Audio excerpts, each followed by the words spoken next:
Take a look at the recent years' evolution of the political and economic field with an eye for the forces that move history.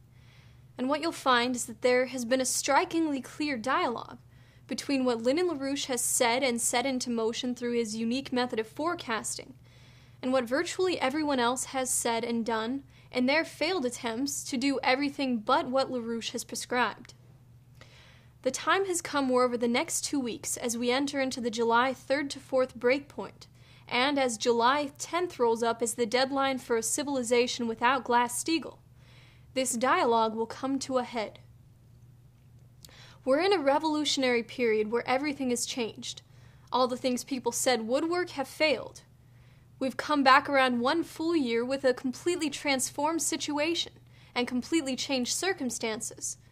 But LaRouche's proposal to salvage the situation remains the same. Begin in July of last year. At that point, LaRouche issued his July to September emergency forecast, "Endgame is on, getting out in time," with the warning, "We are now entering a phase of the present global situation at which we will soon hit the point at which a generations-long global, vastly genocidal breakdown of the entire planet will occur, unless we act to impose the sudden remedy, well before September 2010, of a global Glass-Steagall reform among most of the world's leading powers." At that time, Lyndon LaRouche turned to his basement team and assigned them to forecast the 0 point of that collapse. The basement program quickly evolved into the North American Water and Power Alliance, the most ambitious continental development project in history. Experts from across the United States were recruited to the program. Collaborators with LPAC saw the possibility of NWAPA and extended NWAPA to change regional climates and transform the biosphere. Of course, the immediate impact of this program under a Glass-Steagall credit system would be the addition of 6 to 10 million productive jobs in the United States.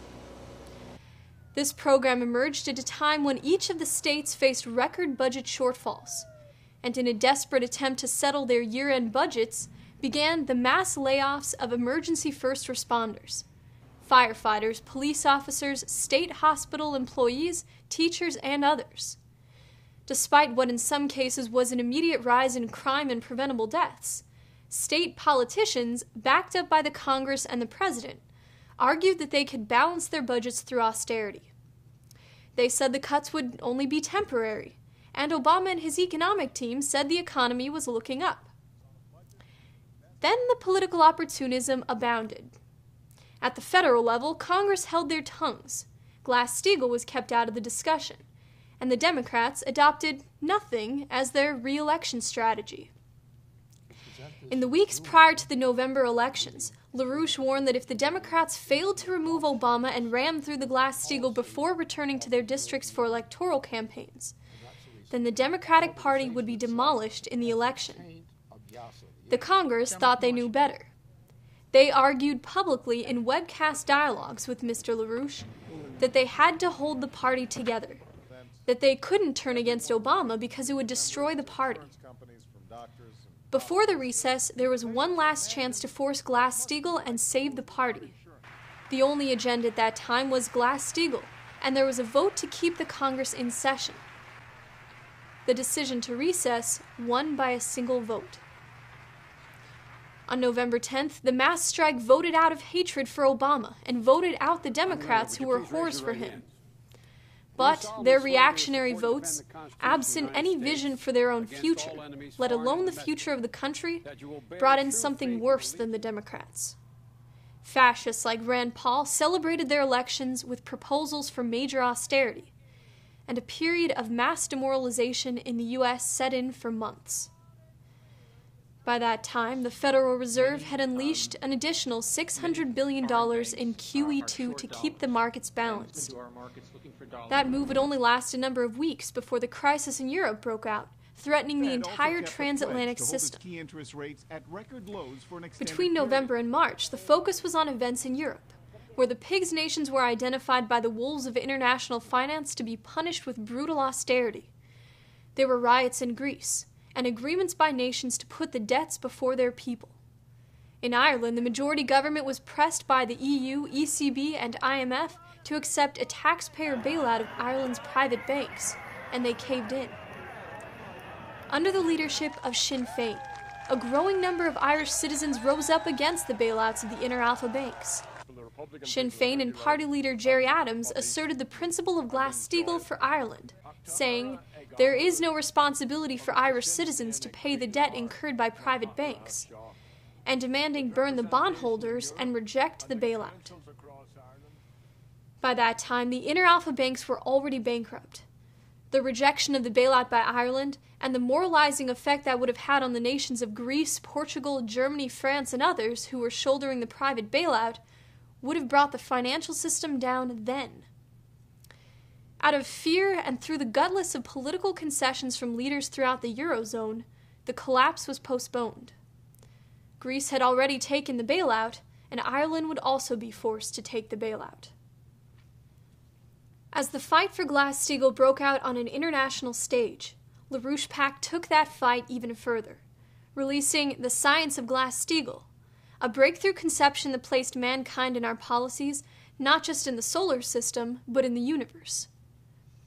The Glass-Steagall credit policy came into view as the next step in an anti-entropic process, from the evolution of life on Earth to the next phase in mankind's successive advances in physical economy.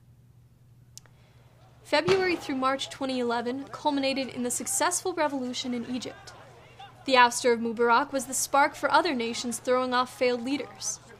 After years of sacrificing the people's needs to the needs of the IMF, Egypt was in a food crisis, and the young people had no prospects and no future. The youth, 18 to 35, rose up to demand a future. Soon the mass protest movements were characteristic not just of Northern Africa and parts of the Middle East, but of Europe and even the United States.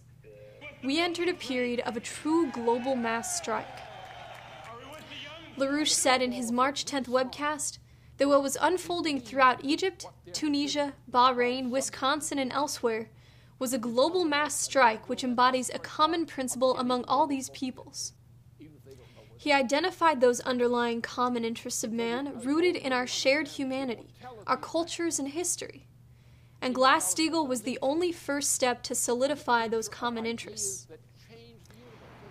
By then, the deep post-election demoralization was lifting in the U.S. When the pack of new Republicans joined Obama at the federal and state level in a budget-cutting frenzy, that forced the psychological breaking point in the people. They were disgusted and disinterested with their federal representatives, and now turned on their closer state representatives who were betraying their interests. Wisconsin Governor Scott Walker led the assault on collective bargaining. Students, teachers, firefighters all got the message that the threat was existential, and they came out in droves in the Midwest and throughout the country. These protesters were still unorganized.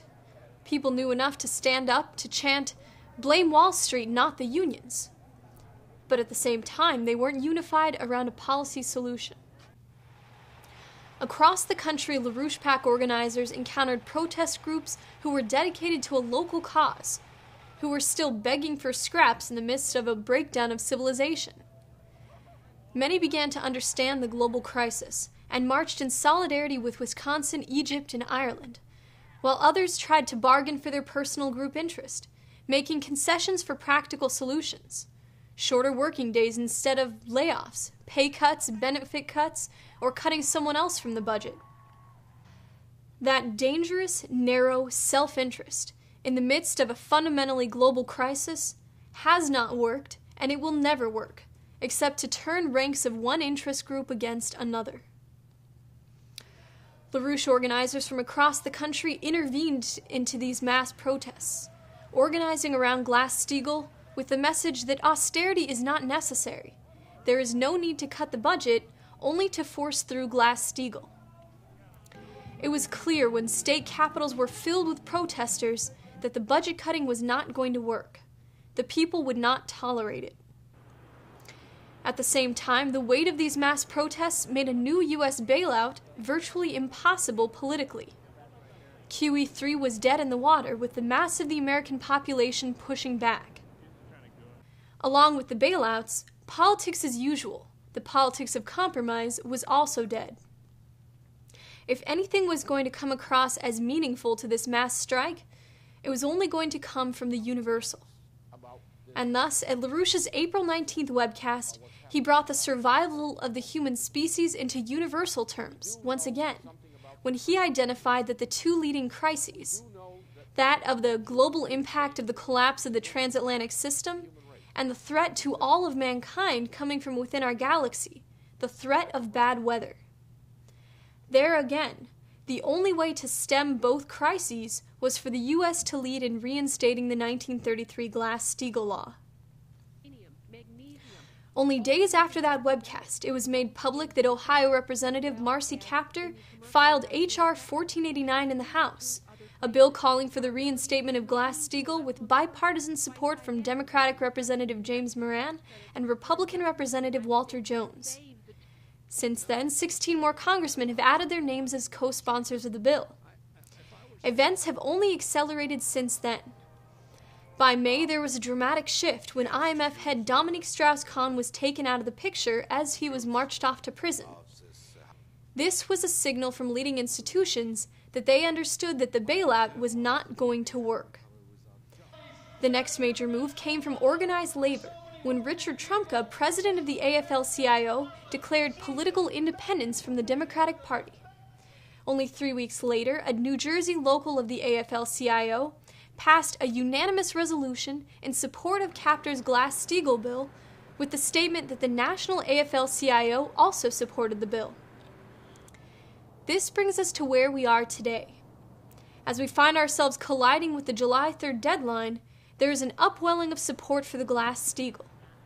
More city and county governments and institutions are passing resolutions in support of Glass-Steagall. In Kentucky, State Senator Perry Clark has assembled a grouping of city councilmen, members of the State House and Senate, and members of various labor unions to demand that congressmen back H.R. 1489.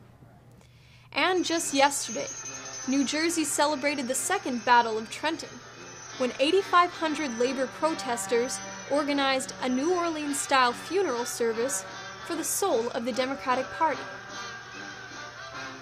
As these uprisings gain momentum, and LaRouche PAC organizers and LaRouche Democratic candidates are pushed by this process more and more to the center, President Obama is now facing his very likely impeachment for blatant violation of the Constitution surrounding the Libya conflict.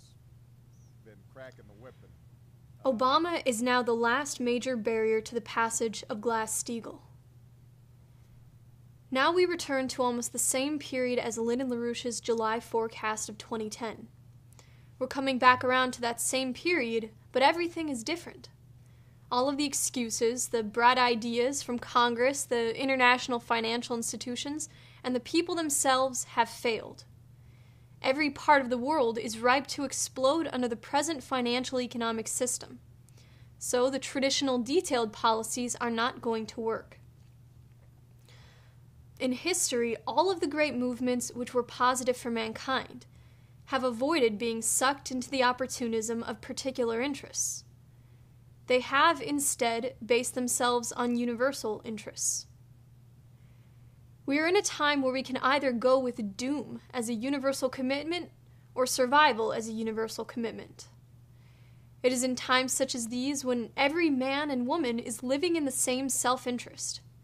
And more than any policy, what is needed are those individuals who will defend those common interests. As LaRouche stated in his June 20th economic forecast, we're at the brink of a global chain reaction collapse of the present international transatlantic system. A probable date for this, unless the Glass-Steagall Law of 1933 is restored by emergency legislation, is a date presently scheduled in the USA for about July 10th, 2011, or at whatever time the constitutional closing date for the resolution of the state's part in the matter.